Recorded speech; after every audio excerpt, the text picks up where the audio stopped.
احد احد! خالد کے ہونٹوں سے زرگوشی نکلی اور اسے اپنی للکار سنائی دینے لگی۔ میں ابو سلیمان ہوں، میں ابو سلیمان ہوں۔ اس کے ساتھ ہی اسے ایک خون ریز جنگ کا شور و غل اور سینکڑوں گھوڑوں کی ٹاپ اور تلواریں ٹکرانے کی آوازیں سنائی دینے لگیں۔ خالد یہ جنگ لڑنے کے لیے بے تاب تھا اور اس نے یہ جنگ لڑی۔ خالد کا ذہن پیچھے ہی ہٹتا گیا۔ 4 ہی سال پہلے کا واقعہ تھا۔ مارچ 625 عیسوی شوال 3 ہجری کے مہینے میں قریش نے مدینہ پر حملہ کرنے کے لیے جو لشکر تیار کیا تھا وہ مکہ میں اکٹھا ہو چکا تھا۔ اس کی کل تعداد 3000 تھی۔ اس میں 700 افراد نے زرہ پہن رکھی تھی، گھڑ سوار 200 کے لگ بھگ تھے، اور رسد اور سامان جنگ 3000 اونٹوں پر لدا ہوا تھا۔ یہ لشکر کوچ کے لیے تیار تھا۔ خالد کو ایک روز پہلے کی بات کی طرح یاد تھا کہ اس لشکر کو دیکھ کر وہ کس قدر خوش ہوا تھا۔ انتقام کی آگ بجھانے کا وقت آ گیا تھا۔ اس لشکر کا سالار اعلیٰ ابو سفیان تھا اور خالد اس لشکر کے ایک حصے کا کمانڈر تھا۔ اس کی بہن بھی اس لشکر کے ساتھ جا رہی تھی۔ اس کے علاوہ 14 عورتیں اس لشکر کے ساتھ جانے کے لیے تیار تھیں۔ ان میں ابو سفیان کی بیوی ہند بھی تھی۔ عمرو بن العاص کی اور ابو جہل کے بیٹے اکرمہ کی بیویاں بھی شامل تھیں۔ باقی سب گانے بجانے والیاں تھیں۔ سب کی آواز میں سوز تھا اور ان کے ساز، دف اور ڈھولک تھے۔ ان عورتوں کا جنگ میں یہ کام تھا کہ جو شیلے اور جذباتی گیت گا کر سپاہیوں کا حوصلہ بلند رکھیں اور ان کی یاد تازہ کرتی رہیں جو جنگ بدر میں مارے گئے تھے۔ خالد کو افریقہ کا ایک حبشی یاد آیا جس کا نام وحشی بن حرب تھا۔ وہ قریش کے ایک سردار جبیر بن مطعم کا غلام تھا۔ وہ دراز قد اور سیاہ رو اور طاقتور تھا۔ اس نے برچھی مارنے کے فن میں شہرت حاصل کی تھی۔ اس کے پاس افریقہ کی بنی ہوئی برچھی تھی۔ اس کا افریقی نام کچھ اور تھا۔ اسے عربی نام جبیر نے اس کی جنگی کمالات دیکھ کر دیا تھا۔ بن حرب کوچ سے کچھ دیر پہلے جبیر بن مطعم نے اسے کہا، مجھے اپنے چچا کے خون کا بدلہ لینا ہے، شاید مجھے موقع نہ مل سکے۔ میرے چچا کو بدر کی لڑائی میں محمد صلی اللہ علیہ وآلہ وسلم کے چچا حمزہ نے قتل کیا تھا۔ اگر تم حمزہ کو قتل کر دو تو میں تمہیں آزاد کر دوں گا۔ حمزہ میری برچھی سے قتل ہوگا یا آقا؟ وحشی بن حرب نے کہا۔ یہ حبشی غلام اس طرف جا نکلا جہاں عورتیں اونٹوں پر سوار ہو چکی تھیں۔ وہ اس لشکر کے ساتھ جاری تھی۔ ابو وسمہ کسی عورت نے پکارا۔ یہ وحشی بن حرب کا دوسرا نام تھا۔ وہ رک گیا۔ دیکھا کہ ابو سفیان کی بیوی ہند اسے بلا رہی تھی۔ وہ اس کے قریب چلا گیا۔ ابو وسمہ، ہند نے کہا، حیران نہ ہو، تجھے میں نے بلایا ہے۔ میرا سینہ انتقام کی آگ سے جل رہا ہے، میرا سینہ ٹھنڈا کر دے۔ حکم خاتون، غلام نے کہا۔ اپنے سالار کی زوجہ کے حکم پر اپنی جان بھی دے دوں گا۔ بدر میں میرے باپ کو حمزہ نے قتل کیا تھا۔ ہند نے کہا، تو حمزہ کو اچھی طرح پہچانتا ہے۔ یہ دیکھ، میں نے سونے کے جو زیورات پہن رکھے ہیں، اگر تو حمزہ کو قتل کر دے گا تو یہ سب زیورات تیرے ہوں گے۔ وحشی بن حرب نے ہند کے زیورات پر نظر ڈالی تو وہ مسکرایا اور زیر لب پرعزم لہجے میں بولا، حمزہ کو میں ہی قتل کروں گا۔ خالد کو اپنے لشکر کا کوچ یاد تھا۔ اسی رستے سے لشکر مدینہ کو گیا تھا۔ اس نے ایک بلند جگہ کھڑے ہو کر لشکر کو دیکھا تھا۔ اس کا سینہ فخر سے پھیل گیا تھا۔ اسے مدینہ کے مسلمانوں پر رحم آ گیا تھا، لیکن اس رحم نے بھی اسے مسرت دی تھی۔ یہ خون کی دشمنی تھی، یہ اس کے وقار کا مسئلہ تھا۔ مسلمانوں کو کچل ڈالنا اس کا عزم تھا۔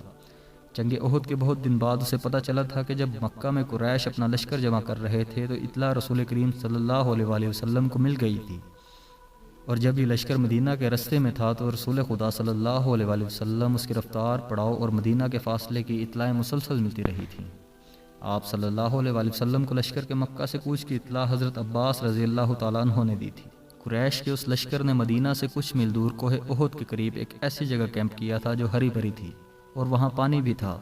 خالد کو معلوم نہ تھا کہ مسلمانوں کے 2 جاسوس اس لشکر کی پوری تعداد دیکھ آئے ہیں اور رسول کریم صلی اللہ علیہ وآلہ وسلم کو بتا چکے ہیں۔ 21 مارچ 625 عیسوی کے روز رسول کریم صلی اللہ علیہ وآلہ وسلم نے اپنی فوج کو کوچ کا حکم دیا اور شیخین نامی ایک پہاڑی کے دامن میں جا خیمہ زن ہوئے۔ آپ صلی اللہ علیہ وآلہ وسلم کے ساتھ 1000 پیادہ مجاہدین تھے جن میں 100 نے سروں پر زرہ پہن رکھی تھی۔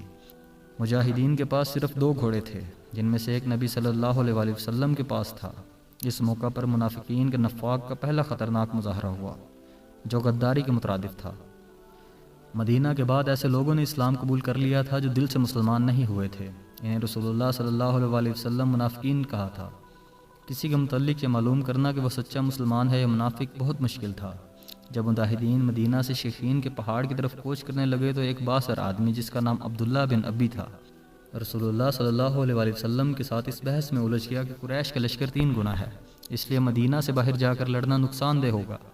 آپ صلی اللہ علیہ وآلہ وسلم نے مجاہدین کے دوسرے سرداروں سے رائے لی تو اکثریت نے یہ کہا کہ شہر سے باہر لڑنا زیادہ بہتر ہوگا۔ آپ صلی اللہ علیہ وآلہ وسلم عبداللہ بن ابی کے ہی ہم خیال تھے، لیکن آپ صلی اللہ علیہ وآلہ وسلم نے اکثریت کا فیصلہ ہی منظور فرمایا اور کوچ کا حکم دے دیا۔ عبداللہ بن ابی نے شہر سے باہر جانے سے انکار کر دیا۔ اس کے پیچھے ہٹنے کی دیر تھی کہ لشکر میں سے 300 آدمی پیچھے ہٹ گئے۔ تب پتہ چلا کہ یہ سب منافقین تھے اور عبداللہ ان کا سردار ہے۔ اب 3000 کے مقابلے میں مجاہدین کی نفری صرف 700 رہ گئی۔ رسول اللہ صلی اللہ علیہ وآلہ وسلم دل برداشتہ نہ ہوئے اور 700 ہی کو ساتھ لے کر کوہ احد کے دامن میں شیخین کے مقام پر مجاہدان کو جنگی ترتیب میں کر دیا۔ خالد نے ایک بلند ٹیکری پر کھڑے ہو کر مسلمانوں کی ترتیب دیکھی تھی اور اس نے اپنے سپہ سالار ابو سفیان کو بتا کر اپنے دستے کی جگہ طے کر لی۔ رسول اکرم صلی اللہ علیہ وآلہ وسلم نے مجاہدین کو کم و بیش 1000 گز لمبائی میں پھیلا دیا۔ پیچھے وادی تھی، مجاہدین کے ایک پہلو کے ساتھ پہاڑی تھی، لیکن دوسرے پہلو پر کچھ نہیں تھا۔ اس پہلو کو مضبوط رکھنے کے لیے رسول اللہ صلی اللہ علیہ وآلہ وسلم نے 50 تیر اندازوں کو قریب کی ایک ٹیکری پر بٹھا دیا۔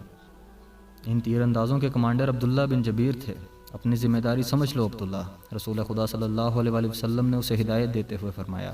اپنے عقب کو دیکھو، دشمن ہمارے عقب میں نقل و حرکت کر سکتا ہے، جو ہمارے لیے خطرہ ہے۔ دشمن کے پاس گھڑ سوار زیادہ ہیں، وہ ہمارے پہلو پر گھڑ سواروں سے حملہ کر سکتا ہے۔ اپنے تیر اندازوں کو گھڑ سواروں پر مرکوز رکھو، پیادوں کا مجھے کوئی ڈر نہیں۔ تقریباً تمام مستند مورخین، جن میں ابن ہشام اور واقدی خاص طور پر قابل ذکر ہیں، لکھتے ہیں کہ رسول کریم صلی اللہ علیہ وآلہ وسلم نے عبداللہ بن جبیر رضی اللہ تعالیٰ عنہ کو واضح الفاظ میں کہا تھا، ہمارا عقب صرف تمہاری بیداری اور مستعدی سے محفوظ رہے گا، تمہاری ذرا سی کوتاہی بھی ہمیں بڑی ذلت امیز شکست دے سکتی ہے۔ یاد رکھو عبداللہ، اگر تم دشمن کو بھاگتے ہوئے اور ہمیں فتح یاب ہوتے ہوئے دیکھ لو تو بھی اس جگہ سے نہ ہلنا۔ اگر دیکھو کہ ہم پر دشمن کا دباؤ بڑھ گیا ہے اور تمہیں ہماری مدد کے لیے پہنچنا چاہیے تو بھی یہ جگہ نہ چھوڑنا۔ پہاڑی کی یہ بلندی دشمن کے قبضے میں نہیں جانی چاہیے، یہ بلندی تمہاری ہے، وہاں سے تم نیچے اس تمام علاقے کے حکمران ہوگے جہاں تک تمہارے تیر اندازوں کے تیر پہنچیں گے۔ خالد نے مسلمانوں کی ترتیب دیکھی اور ابو سفیان کو بتایا کہ مسلمان کھلے میدان کی لڑائی نہیں لڑیں گے۔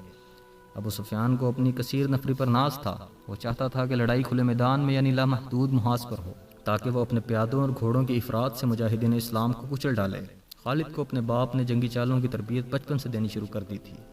دشمن پر بے خبری میں پہلو یا عقب سے جھپٹنا اور دشمن کو چکر دے دے کر مارنا، اپنے دستوں کی تقسیم اور ان پر کنٹرول اس کی تربیت میں شامل تھا جو اسے باپ نے دی تھی۔ اس نے تجربہ کار سردار کے نگاہوں سے مجاہدین کی ترتیب دیکھی تو اس نے محسوس کیا کہ مسلمان فن و حرب کے کمالات دکھا سکتے ہیں۔ ابو سفیان اپنی فوج کو مسلمانوں کے بالمقابل لے گیا۔ اس نے گھڑ سواروں کو مسلمانوں کے پہلو پر حملہ کرنے کے لیے بھیجا۔ ایک پہلو پر خالد اور دوسرے پر اکرمہ تھا، دونوں کے ساتھ 100 گھڑ سوار تھے۔ تمام گھڑ سواروں کا کمانڈر عمرو بن العاص تھا۔ پیادوں کے آگے ابو سفیان نے 100 تیر انداز رکھے۔ قریش کا پرچم طلحہ بن ابو طلحہ نے اٹھا رکھا تھا۔ اس زمانے کی جنگوں میں پرچم کو دل جیسی اہمیت حاصل تھی۔ پرچم کے گرنے سے فوج کا حوصلہ ٹوٹ جاتا اور بھگدڑ مچ جاتی۔ قریش نے جنگ کی ابتدا اسی طرح کی کہ ان کی صفوں سے ایک شخص ابو عامر فاسق آگے ہو کر مجاہدین کے قریب چلا گیا۔ اس کے پیچھے قریش کے غلاموں کی کچھ تعداد بھی تھی۔ ابو عامر مدینے کا رہنے والا تھا، وہ قبیلہ اوس کا سردار تھا۔ جب رسول کریم صلی اللہ علیہ وآلہ وسلم مکہ سے ہجرت کر کے مدینہ گئے تو ابو عامر نے قسم کھا لی تھی کہ وہ آپ صلی اللہ علیہ وآلہ وسلم اور تمام مسلمانوں کو مدینہ سے نکال کر دم لے گا۔ اس پر ایک بڑی ہی حسین یہودن کا اور یہودیوں کے مال و دولت کا طلسم طاری تھا۔ یہودیوں کی اسلام دشمن کاروائیاں زمین دوز ہوتی تھیں۔ بظاہر انہوں نے مسلمانوں کے ساتھ دوستی اور فرمانبرداری کا معاہدہ کر رکھا تھا۔ ابو عامر انہی کے ہاتھ میں کٹ پتلی بنا ہوا تھا، لیکن ان یہودیوں نے اسے قریش کا دوست بنا رکھا تھا۔ اب مجاہدین قریش کے خلاف لڑنے کے لیے مدینہ سے نکلے تو ابو عامر قریش کے پاس چلا گیا۔ اس کے قبیلہ اوس کے بہت سے آدمی رسول کریم صلی اللہ علیہ وآلہ وسلم کی دست مبارک پر اسلام قبول کر چکے تھے اور قریش کے مقابلے میں صف آرا تھے۔ ابو عامر آگے چلا گیا اور مجاہدین سے بلند آواز سے مخاطب ہوا۔ رسول کریم صلی اللہ علیہ وآلہ وسلم نے اسے فاسق کا خطاب دیا تھا۔ قبیلہ اوس کے غیرت مند بہادروں، ابو عامر فاسق نے کہا، تم مجھے یقیناً پہچانتے ہو، میں کون ہوں؟ میری بات غور سے سن لو۔ وہ اپنی للکار پوری نہ کر پایا تھا کہ مجاہدین کے صف سے قبیلہ اوس کے ایک مجاہد کی آواز گرجی، او فاسق بدکار، ہم تیرے نام پر تھوک چکے ہیں۔ خالد کو وہ وقت یاد آ رہا تھا۔ مجاہدین اسلام کی صف سے ابو عامر اور اس کے ساتھ گئے ہوئے غلاموں پر پتھروں کے بوچھاڑ ہو گئے۔ مورخ لکھتے ہیں کہ پتھر برسانے والے قبیلہ اوس کے مجاہدین تھے۔ یہودی مدینہ میں بیٹھے لڑائی کی خبروں کا انتظار کر رہے تھے۔ جس یہودن کے طلسم میں ابو عامر گرفتار تھا وہ اپنی کامیابی کی خبر سننے کے لیے بےتاب تھی۔ اسے ابھی معلوم نہ تھا کہ اس کے حسن و جوانی کے طلسم کو مسلمانوں نے سنگسار کر دیا ہے۔ ابو عامر فاسق اس واقعے سے پہلے وہ عورتیں جو قریش کے لشکر کے ساتھ گئی تھی لشکر کے درمیان کھڑی ہو کر سریلی آوازوں میں ایسے گیت گا رہی تھیں جن میں بدر کے مارے جانے والے قریش کا ذکر ایسے الفاظ میں ایسی طرز میں کیا گیا تھا کہ سننے والے کا خون کھولتا اور رونگٹے کھڑے ہو جاتے۔ ان عورتوں میں سے ایک دو نے جو شیلی تقریر کی صورت میں بھی قریش کے خون کو گرمایا تھا۔ عورتوں کو پیچھے چلے جانے کا حکم ملا تو ابو سفیان کی بیوی ہند نے ایک گھوڑے پر سوار ہو کر ایک گیت گانا شروع کر دیا۔ اس کی آواز بلند تھی اور اس میں سوز بھی تھا۔ تاریخ لکھنے والوں نے اس گیت کے پورے اشعار قلم بند نہیں کیے۔ انہوں نے لکھا ہے کہ یہ گیت فحش تھا جس میں مرد و عورت کے درپردہ تعلقات کا ذکر تھا۔ اشعار جو تاریخ میں آئے ہیں وہ اس طرح ہیں۔ ان میں جس ابو الدار کا نام آتا ہے یہ بنو ابو الدار ہے۔ بنو امیہ اسی کی ایک شاخ تھی۔ بنو ابو الدار قریش کا بہت اونچا خاندان تھا۔ ابو الدار کے سپوتوں، ہمارے گھرانے کے پاسبانوں، ہم رات کی بیٹیاں ہیں، ہم تکیوں کے درمیان حرکت کرتی ہیں۔ اس حرکت میں لطف اور لذت ہوتی ہے۔ تم دشمن پر چڑھ دوڑے تو ہم اپنے سینوں سے لگا لیں گے، تم بھاگ آئے تو ہم تمہارے قریب نہیں آئیں گے۔ اس کے بعد ابو عامر فاسق اور مجاہدین اسلام کی طرف سے سنگ باری ہوئی۔